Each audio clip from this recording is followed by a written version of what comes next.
जी फिर 9 मानस पुत्रों को जन्म दिए। जब 9 मानस पुत्रों को जन्म दिए तो 9 जने को बोले जाओ बेटा तुम सृष्टि करो। 9 मानस पुत्र भी सृष्टि करने के लिए इनकार किए। तो फिर ब्रह्मा जी को क्रोध आया। क्रोध आया तो ब्रह्मा जी के भ्रुकुटी के मध्य से, दोनों भावों के बीच से एक नील लोहित बालक प्रकट हुए। वो रुदन करने लगे।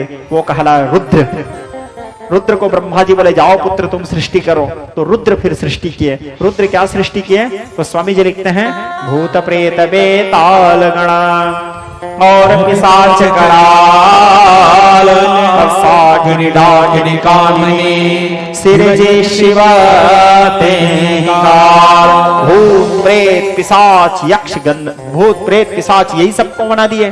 ब्रह्मा जी बोले अरे अरे रुको रुको रुको रुको, कूल डाउन। बोले ये क्या विचित्र सृष्टि कर रहे हो? बोले भूत प्रेत लोगों को हम क्या करेंगे, हमको तो सुंदर मनुष्य सृष्टि करना है।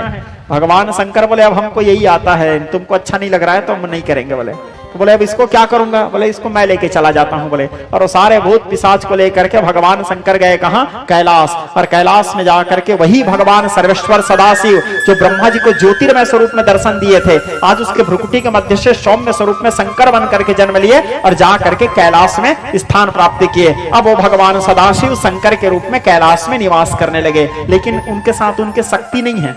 क्यों नहीं है? क्योंकि उनके शक्ति को तो वो ब्रह्मा जी को दिए हैं सृष्टि के कार्य करने के लिए। नारायण जी अपने शक्ति के साथ में है, लक्ष्मी जी के साथ। ब्रह्मा जी अपने शक्ति के साथ में है, ब्रह्मणी के साथ। भगवान शंकर बस अपने शक्ति के साथ नहीं है, क्योंकि उनके शक्ति को ब्रह्मा जी को दिए हैं। अब फिर ब्रह्मा जी अपने पीठ से एक पुत्र को जन्म दिए, वो कहलाया अधर्म। एक और पीठ से पुत्र को जन्म दिए, वो कहलाया कर्दम। फिर ब्रह्मा जी अपने हृदय से एक पुत्र को जन्म दिए, जो कहलाया धर्म। फिर अंगूठा से एक पुत्र को जन्म दिए, जो कहलाया दक्ष। फिर ब्रह्मा जी आकाश, अंतरिक्ष, पवन, वायु, जल इत्यादि सब के संरचना करे, सब बनाने लगे। ब्रह्मा जी सृष्टि के उपक्रम करने लगे। अब इसी बीच में फिर ब्रह्मा जी वाणी को जन्म दिए। वाणी अर्थात सरस्वती। सरस्वती को जन्म दिया, यानी सरस्वती कौन है? ब्रह्मा की बेटी। लेकिन सरस्वती को जन्म दिए, क्या सौंदर्यमय स्वरूप था माता सरस्वती का। या कुंदंदतो सारहार धवलाया पुत्रस्तावताया मुरावण्डमण्डितकराया श्वेतपद्मासना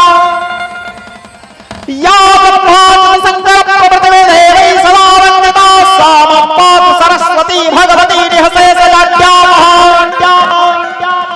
सरस्वती जी को जन्म दिए। लेकिन सरस्वती के रूप को, उनके सौंदर्य को, उसके लावण्य को, उनके माधुर्य को देख करके ब्रह्मा जी थोड़ा मोहित हो गए। मोहित हो गए तो उनके जो 4 पुत्र लोगों को पहले जन्म दिए थे, वो लोग ब्रह्मा जी को देख के उपहास किए कि अपने ही बेटी के सौंदर्य को देख करके मोहित हो गया। उपहास किए तो ब्रह्मा जी लज्जित होकर के अपने उस शरीर का योग बल के द्वारा त्याग कर दिए, जिससे ब्रह्मा जी के शरीर 2 भाग में बढ़ गए। 2 भाग में, एक बना मनु और एक बना शत्रुपा। मानस के चौपाई में आता है भाव बल स्वयंभू मनो, बालकांड की चौपाई है। बल स्वयंभू मनो और शतरूपा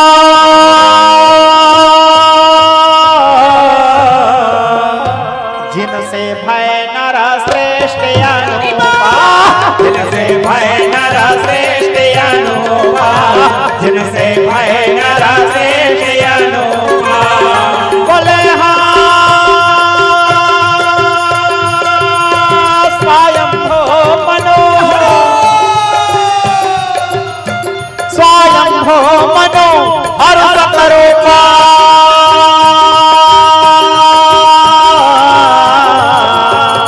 जिनसे भय नर श्रेष्ठ अनुपा, जिनसे भय नर श्रेष्ठ अनुपा, जिनसे भय नर श्रेष्ठ अनुपा। हरि बोल। एक बने मनु, एक बने शत्रुपा। उसके बाद अपने प्रायश्चित करने के उपरांत ब्रह्मा जी पुनः अपने योग बल के द्वारा अपने दिव्य स्वरूप को धारण कर लिए, दिव्य रूप में आए। और दिव्य रूप में आने के बाद अब ब्रह्मा जी मनु और शत्रुपा से बोले जाओ मनु, जाओ शत्रुपा तुम सृष्टि करो। मनु और शत्रुपा बोले कहां सृष्टि करेंगे, रहने के लिए जगह भी तो चाहिए, कहां घर बसाएंगे। बोले पृथ्वी में।